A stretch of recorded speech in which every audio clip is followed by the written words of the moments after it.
You probably think ChatGPT is a magical, free assistant getting smarter every single day to benefit humanity. It's not. It's actually getting worse. OpenAI is burning through billions of dollars, and their brilliant survival plan involves downgrading free users, locking the real model behind a $200 paywall, and turning your conversations into ad space. So if it's felt off lately, it's probably not in your head. They hope most people wouldn't notice the shift, and that's the point. But that free AI assistant, it's already dead. Chapter 1: The $5 billion Dumpster Fire. OpenAI is in trouble. Documents show the company missed nearly every internal target it set for itself this year. Revenue goals? Missed. Weekly active user benchmarks? Missed. Even the IPO timeline, once framed as a victory lap, now looks more like a high-pressure sprint with no clear finish line. According to reporting from the Wall Street Journal in April 2026, the numbers paint a far less polished picture than the public narrative suggests. A $5 billion loss against $3.7 billion in revenue for 2024. The math doesn't lie. They earned $3.7 billion, and they lost $5 billion. For every dollar the company brings in, it spends $2.35. The Wall Street Journal also indicates CFO Sarah Friar has flagged serious concerns about funding the next wave of multi-billion-dollar data center commitments, especially if growth even only slightly wobbles. But according to OpenAI, it's all part of the scaling toward AGI. And despite the red flags, Wall Street is still largely on board. $5 billion in losses works out to roughly $13.7 million per day. Spread out across an entire year, that's about $9,500 every minute. Blink and roughly $160 is gone. Executives aren't volunteering their stock options. Venture capitalists who've already poured in tens of billions aren't eager for another top-up round. Microsoft has even started asking pointed questions on earnings calls, which leaves one increasingly exposed group: you. Chapter 2: Lobotimizing the free tier. ChatGPT was never free. It was subsidized heavily and deliberately by one of the biggest funding machines in tech. The backers behind it reads like a who's who of late-stage venture capital: Microsoft, SoftBank, Thrive Capital, plus Saudi sovereign funds. Combined investment reportedly exceeds $60 billion, and at the current burn rates, that doesn't last decades, it lasts years. Eventually, someone has to decide what refilling the tank actually costs. The panic is real, the IPO clock is ticking, and the survival plan that they've cooked up is desperate. It was to make ChatGPT seem the same, while quietly changing what powers it. Essentially, it became dumber.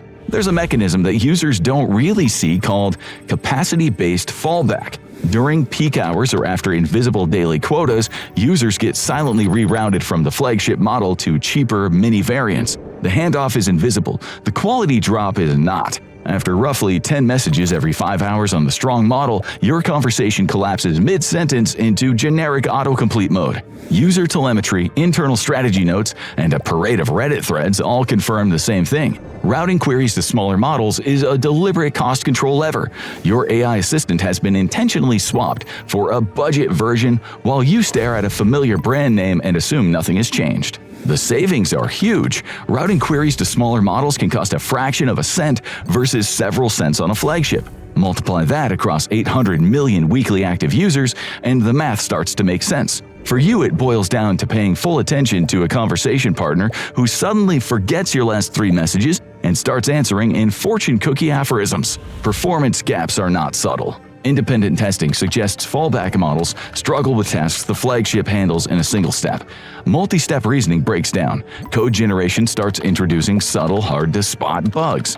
Long context summarization begins dropping key details. One day, your assistant solves a calculus problem, and the next day, after lunchtime traffic kicks in, it can't count the syllables in a haiku. So this doesn't look random, it looks designed. A free tier that felt like a miracle was in reality a loss leader, and it was propped up by marketing capital and long-term bets that were never meant to last forever. The next shift is already priced in, and it isn't subtle. Chapter 3: The Elite Paywall. Internal pricing memos confirm OpenAI's $20 per month plus tier, once the crown jewel of consumer AI, has been quietly demoted to neglected middle child. Plus subscribers still get something usable, but the frontier intelligence, that is behind a velvet rope. Meet ChatGPT Pro, $200 a month. It has unlimited access to O1 and O1 Pro mode, higher rate limits than Plus, and priority compute when servers are under load. There are also lower error rates on harder reasoning tasks compared to standard tiers. The takeaway is simple: the smarter model now sits behind a paywall. The math gets uncomfortable the longer you stare at it. $200 a month is $2,400 a year per user. A family of 4 wanting access to the same smart tier, that's $9,600 annually. That is more than many households spend on groceries in several months. Reported uptake of the $200 tier sits in the lower single digits of total users, roughly 5 million subscribers worldwide. That's about 0.06%. And meanwhile, frustration from Plus users is building. The strategy is becoming harder to miss, and it's about to reach into places you probably never expected. Chapter 4 – Your Chats, brought to you by Carl's Jr. The next version of ChatGPT isn't just smarter or more expensive, it's monetized in a new way. Ads are coming to your AI assistant. And that is not rumor or speculation, it's in OpenAI's own announcement. Advertising is now an official product line, starting with the free tier and a new $8 ChatGPT Go plan rolling out in US beta. Advertisers reportedly face minimum commitments north of $200,000 just to get in the door. Early pricing was high, around $60 per thousand views, before being lowered to actually attract buyers. Ads will appear at the bottom of responses and be clearly labeled, for now, because the same company once told a podcast audience that ads in ChatGPT would be a last resort. But apparently that last resort has arrived early. That last resort got a launch plan. The mechanics here are simple and deliberate. Free users see ads. $8 users see fewer or differently formatted ads.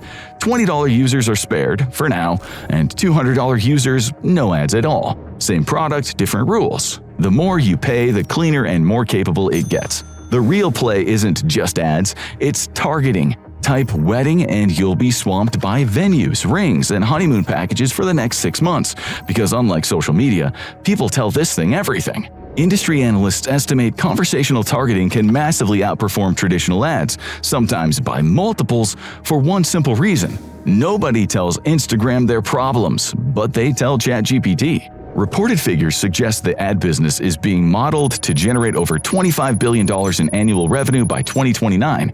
That is a number that would on its own exceed OpenAI's entire current revenue. They have access to your medical questions, relationship doubts, tax confusion, and 3 a.m. searches. That's a marketer's dream wrapped up in a friendly chat bubble. The reason any of this is actually happening comes down to one rival quietly devouring the only segment of the market that actually prints money. Chapter 5 – The Anthropic Panic. Industry reporting shows something most people won't see in a headline. Rival firm Anthropic is now generating roughly the same level of annual revenue as OpenAI.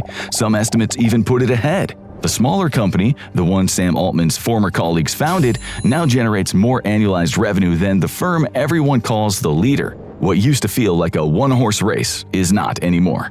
The difference between these two firms is sharp, and it explains the panic. Anthropic runs more like a luxury boutique than a mass-market platform, serving just over 1,000 enterprise clients. Many of them pay in the 7 figures annually, some in the 8. Its flagship model, Claude, has become a major force in enterprise coding, and it's used by Fortune 500 engineering teams, Wall Street, and biotech research groups. These aren't customers sensitive to pricing. At $50 a seat, they don't blink, and that's because the productivity gains often pay for themselves before lunch on day 1. OpenAI, meanwhile, is babysitting hundreds of millions of free-tier users. Anthropic extracts more from a single mid-sized enterprise contract than OpenAI does from 1 million casual ChatGPT users combined. Anthropic's niche market creates a very different kind of business. There are higher prices, longer contracts, and lower churn rates. The usage patterns are stable enough to actually forecast. Finance teams can model it. Compare that to OpenAI's consumer scale. It's a constant surge of unpredictable demand from hundreds of millions of users, a system where a small price change could trigger mass cancellations overnight. They are two very different machines. One is optimized for predictability, the other is built for scale and volatility. And in this market, it's not about branding, it's about what gets used. This is why the consumer product starts to look deliberately carved up. The free tier gets restricted to cut compute costs. The middle tier stops being the focus and becomes a funnel into the higher plans. The $200 Pro tier is aimed at users who treat it like a business infrastructure, not a subscription, and the ads are built for everyone who will never pay at that level. And every decision traces to closing the gap on Anthropic, hopefully before the investors start to ask uncomfortable questions about the story. Because if that gap doesn't close, the numbers won't either, and that pressure is starting to show.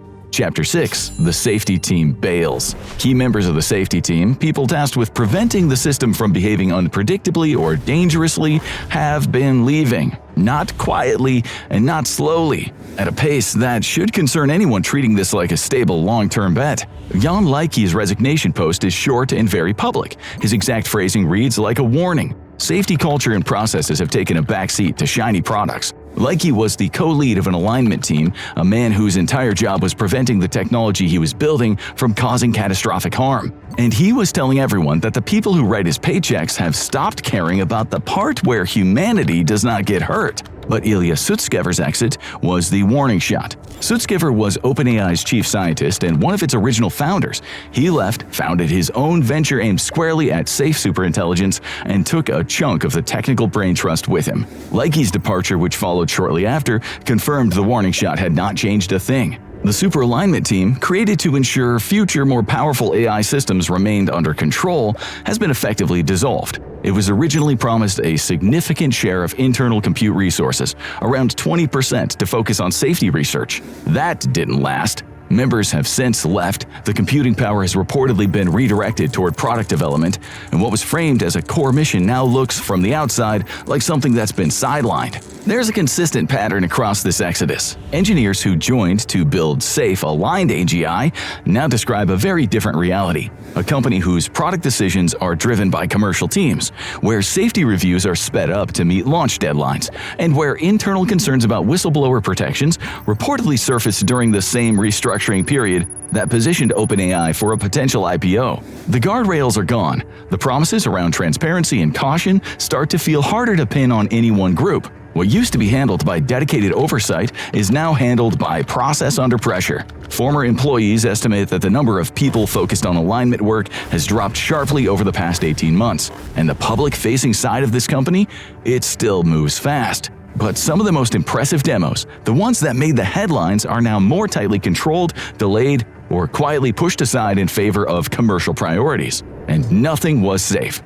Chapter 7. The Sora Bait and Switch. Sora went viral in 2024 for its hyper-real clips of things like woolly mammoths walking through snow and eerily realistic city scenes. But even it had a shelf life. In April 2026, it was no longer available as a standalone consumer product. What once looked like a public glimpse of the future has been pulled out of public hands. Internal communications cite excessive compute costs and a strategic pivot toward enterprise tools, agents, and robotics. It all comes down to economics. A single Sora video generation reportedly cost over 1,000 times more in compute than a typical text query. Multiply that by millions of curious users, and it becomes a problem. Hollywood studios, ad agencies, and enterprise media partners still get it at pricing that makes the economics work. But if you are just someone who saw a demo and thought you might like to make a birthday video for your niece, you don't. Industry reporting suggests studio licensing deals are in the $5 million to $20 million annual range depending on the partner. The consumer-facing version that once drove the hype now exists mostly as clips, demos, and memories. And it's not just Sora. Voice features that once felt unlimited are now throttled. Custom GPTs come with tighter limits, and advanced reasoning that was shown freely during hype cycles is increasingly reserved for higher-priced tiers. Over time, the pattern becomes hard to miss. Monetization, not as a side effect, but as the structure itself. It all leads toward one scheduled outcome, and that outcome already has a timeline attached. Chapter 8. The IPO Extraction Machine. Filings reveal OpenAI is restructuring its governance setup as it moves toward a potential public offering on a scale financial press has called unprecedented. The original structure, designed to limit investor profit and protect the mission, is being dismantled. The nonprofit board that once had real control over the company is being pushed to a more advisory role. On paper, the mission hasn't changed, it's still about safe AGI for humanity. But in reality, the system holding that mission in place is being rebuilt from the ground up. The $1 trillion valuation target, repeated in every leaked memo, is the only number that matters. The data doesn't just disappear. Every prompt you've typed, every conversation you've had since 2022, it all feeds the system. And as this moves toward a public market story, that activity gets reframed. In an IPO document, it shows up as engagement or momentum. Strip away that language and it begins to look familiar. It's the same late-stage shift you see across tech platforms. The user stops being just the customer and starts becoming part of the product, not someone being served, something being used. And in the end, the uncomfortable realization, you were never the customer. Chapter 9. Welcome to the AI Underclass. So where does that leave you? The golden age of free, powerful, broadly available AI is over. It lasted about 24 months, and it's not coming back. Your daily digital workflow is about to get more expensive and more constrained. What used to feel like free access to intelligence is turning into a tiered system, where better capability sits behind higher prices. And the price for anything that actually works keeps going up. This is the pattern every tech wave hinted at but never made visible. Most people get the base version, and the base version doesn't get better first. It gets cheaper, simpler, and more limited. Access stops being equal, it all becomes allocated. Different people and different levels depending on what they can pay. A version of technology that was supposed to expand access is quietly splitting into tiers. Some people get full capability, most people get enough to stay inside of the system, and over time even that shifts. The promise was a tool that would lift everyone. Now the future of human intelligence is behind a subscription service, and we are being priced out. But inside the companies building this future, something else is happening. The people closest to the system are starting to leave, and it is sending serious shockwaves through Silicon Valley. Find out in why AI researchers are quitting and panicking on the way out. Or watch this video instead.